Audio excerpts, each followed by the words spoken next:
Donald Trump has a generational opportunity to completely reshape the Middle East, says former Home Affairs Secretary Mike Pezzullo, as the potential of conflict with Iran increases. Former Home Affairs Secretary Mike Pezzullo believes President Donald Trump is executing a bold strategy to permanently alter the balance of power in the Middle East, as indirect nuclear talks between Washington and Tehran wrap up in Geneva. No formal breakthrough, the United States continues to surge warships, strike aircraft, and missile systems into the region. Tehran insists progress has been made in negotiations and denies seeking a nuclear weapon, but Washington remains skeptical. Mr. Pezzullo argues the White House sees a rare opening. I think the president and his administration see this as a generational opportunity to completely reshape the Middle East, he said. That reshaping centers on Iran. If you can have a diminished Iran, potentially not under a changed political regime, but certainly a diminished, that's a fractured Iran, Mr. Pezzullo said. Demoralized Iran, where potentially fractures might start to emerge within the regime, I think that is very much the United States game plan. He points to shifting alliances across the region, where the U.S. has now aligned with Syria, and if Gaza stabilizes and Hamas is disarmed, Mr. Pezzullo believes the implications would be historic.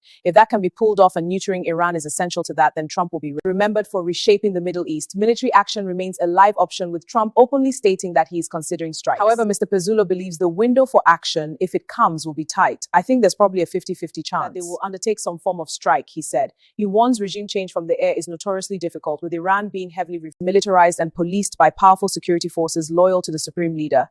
Instead, he suggests Washington may seek to trigger internal fractures as their way of diminishing Iran. If those security forces themselves start to fracture, you might start to see quite a dramatic political change in Iran. That would likely follow strikes not just on nuclear infrastructure, but on the regime's power centers. If they start attacking, for instance, the headquarters buildings of the Quds Force, of the Revolutionary Guard Corps, of the various ministries, it might well start to create fractures in the regime, he said. But any confrontation, he warns, will escalate fast. Whatever happens is likely to be short, sharp, and violent, he said. Why is that? The Americans are operating at a very high tempo. You can fatigue very quickly, and they don't have a lot of depth. Iran, for its part, has threatened retaliation against U.S. bases across the Middle East and could activate proxy forces or sleeper cells if struck. Mr. Pezzullo says Trump's unpredictability should not surprise observers. I actually don't think people should be surprised at how adventurous President Trump is, but people seem to be getting surprised all the time whenever he does this. If the strategy succeeds, the consequences could ripple far beyond Tehran. A weakened or fractured Iran possibly redraw regional alliances and shift the strategic balance.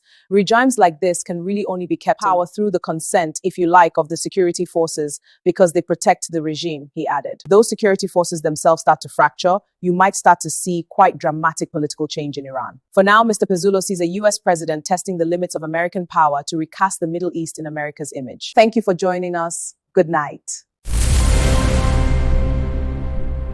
Don't forget to turn on your notifications button to know when I drop a new video. Please subscribe.